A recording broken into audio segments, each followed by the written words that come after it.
Nah, oke anak-anak kita lanjut lagi ya. Maaf tadi terputus karena ada sedikit gangguan ya. Nah, kemudian yang selanjutnya di sini ada bacaan tentang banyak tempat wisata di Pulau Bali yang dapat dikunjungi oleh wisatawan.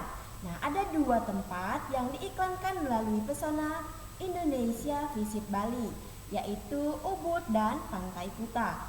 Nah, di sini banyak tempat wisata lainnya di Pulau Bali yang dapat dikunjungi. Contohnya, itu ada Pura Tanah Lot, kemudian ada Danau Beratan Bedugul, ada Garuda Wisnu Kencana, ada Pantai Lovina, Pura Besaki, dan masih banyak yang lainnya ya.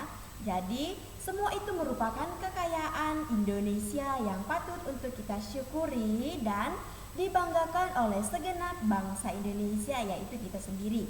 Jadi anak-anak kita wajib ya, dan kita harus tetap bersyukur dan merasa bangga karena Indonesia memiliki pesona alam yang sangat banyak ya.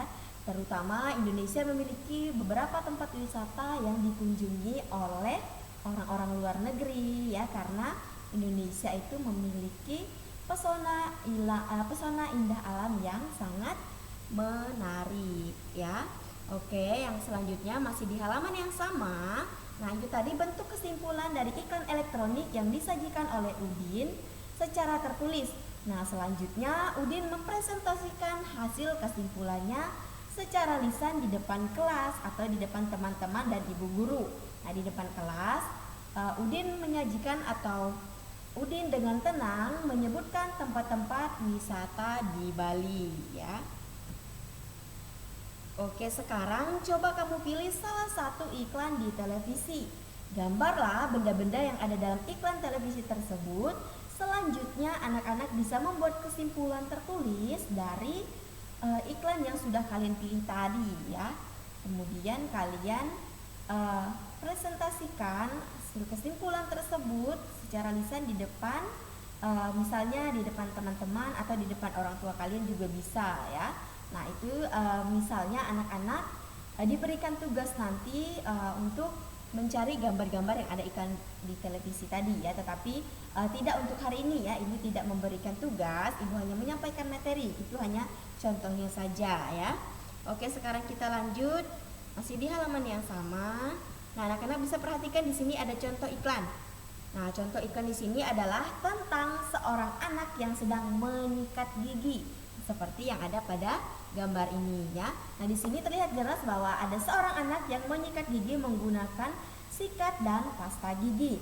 Nah, kesimpulan dari iklan ini tadi adalah ajakan kepada masyarakat atau kepada kita sendiri agar menyikat gigi secara rutin untuk menjaga agar gigi kita tetap sehat dan kuat dan tidak kita juga terhindar dari yang namanya gigi berlubang, kemudian sakit gigi. Jadi gigi kita tetap sehat ya. Jadi untuk menjaga gigi tetap sehat, maka kita harus rutin menggosok gigi pagi, siang sesudah makan, dan malam sebelum kita tidur ya. Nah, ini adalah iklan tentang menggosok gigi ya. Oke, yang selanjutnya kalian bisa buka buku kalian halaman 144, 114 maksudnya. Nah, di sini ada tari kecak ya. Nah, tari kecak Bali itu oleh puluhan laki-laki yang duduk berbaris ya, melingkar. Nah, itu anak-anak bisa buka di halaman 114. Nah, di sini kekompakan dalam tari kecak mengandung ritual agama. Nah, selain itu juga mencerminkan kebersamaan dan kerukunan di dalam kehidupan ya. Jadi kebersamaan dan kerukunan tidak hanya dalam tarian kecak, akan tetapi juga dalam kehidupan keluarga, sekolah, dan masyarakat, dan bangsa dan bernegara ya. Jadi kebersamaan dan kerukunan penting dalam mewujudkan persatuan dan kesatuan bangsa Indonesia. Nah, seperti yang ada pada gambar di samping. Ini adalah contoh dari tarian kecak yang dilakukan atau dilaksanakan oleh masyarakat Bali. Jadi anak-anak, tarian kecak ini biasanya dilakukan di kalangan atau di masyarakat Bali ya. Jadi tarian kecak ini sangat terkenal di dalam masyarakat Bali karena hanya masyarakat Bali yang melakukan tarian kecak seperti yang ada di gambar ini ya. Ini adalah salah satu contoh tarian adat Bali, yaitu tarian kecak yang dilakukan oleh puluhan laki-laki. Nah, kemudian kita masuk ke materi yang selanjutnya yaitu hidup rukun. Masih di halaman yang sama yaitu halaman 114. Nah, di sini anak-anak harus tahu bahwa hidup rukun itu artinya kita saling menghormati satu sama lain. Dan kita juga saling membantu dan saling menyayangi satu sama lain. Nah, hidup rukun itu hendaknya dilakukan baik di lingkungan rumah, di lingkungan sekolah, atau di lingkungan masyarakat, atau di lingkungan tempat tinggal kita ya. Jadi anak-anak, bagaimana kamu bisa menciptakan kerukunan saat di rumah, kemudian di sekolah, dan di dalam masyarakat atau di tempat tinggal kalian. Nah, di sini kita akan melihat ya. Nah, di sini ada contoh. Ini adalah contoh hidup rukun yang ada di rumah atau di dalam keluarga ya. Kemudian masih di halaman yang sama ya. Nah, di sini kita akan membahas tentang bagaimana cara kita menciptakan kerukunan di lingkungan rumah. Nah, di sini ada beberapa cara. Cara yang pertama, dengan menjaga secara seimbang antara hak dan kewajiban menjadi setiap warga atau anggota masyarakat yang ada di rumah kita. Kemudian yang kedua, dengan mengutamakan kepentingan keluarga di atas kepentingan pribadi. Kemudian yang ketiga, menyamakan persepsi dalam memperjuangkan tujuan bersama dalam sebuah keluarga. Kemudian yang keempat, meningkatkan keakraban dalam keluarga. Kemudian yang kelima, meningkatkan kualitas komunikasi antara keluarga.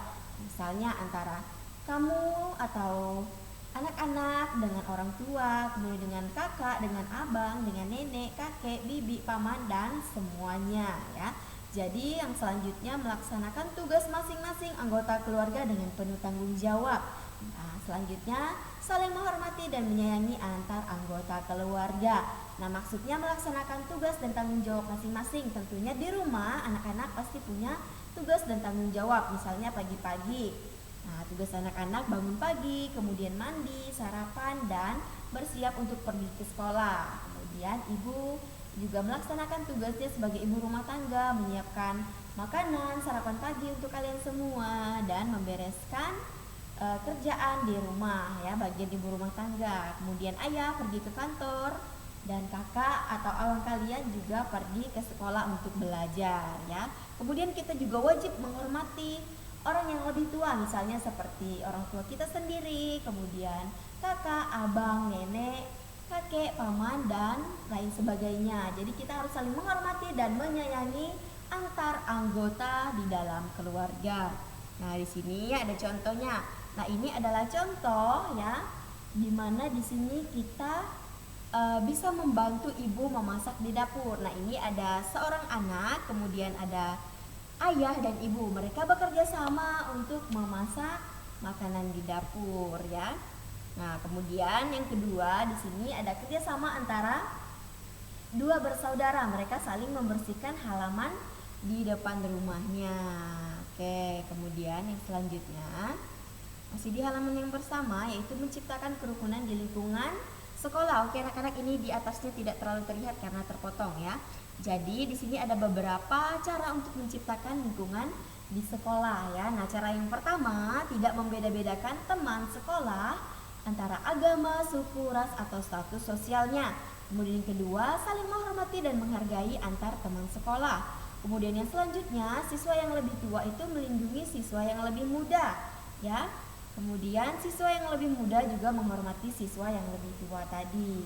Kemudian selanjutnya, sikap saling tolong-menolong antar teman sekolah. Nah, yang selanjutnya menanamkan pada diri sendiri bahwa perbedaan yang ada di sekolah adalah suatu anugerah dari Tuhan yang Maha Kuasa. Kemudian dengan menghargai hasil karya teman, kemudian selanjutnya menghargai pendapat teman lain. Jadi itu adalah beberapa kegiatan atau beberapa contoh yang bisa kita lakukan untuk menciptakan kerukunan yang ada di sekolah ya. Jadi anak-anak, ketika di sekolah kita harus saling menghargai teman ya, kita harus tidak boleh membeda-bedakan teman, misalnya dari suku, dari ras, atau status sosialnya. Jadi semuanya sama ya. Jadi di sekolah kita itu diajarkan untuk tidak melihat perbedaan ya. Jadi di sekolah itu kita sama saja, semuanya adalah teman, tidak ada yang namanya musuh atau tidak ada yang ini teman baik saya, ini dia tidak baik saya tidak ingin berteman dengan dia karena misalnya dia berbeda agama dengan saya, dia berbeda suku, dia tidak sama dengan kita, jadi kita harus menjauhinya. Tidak boleh seperti itu ya anak-anak.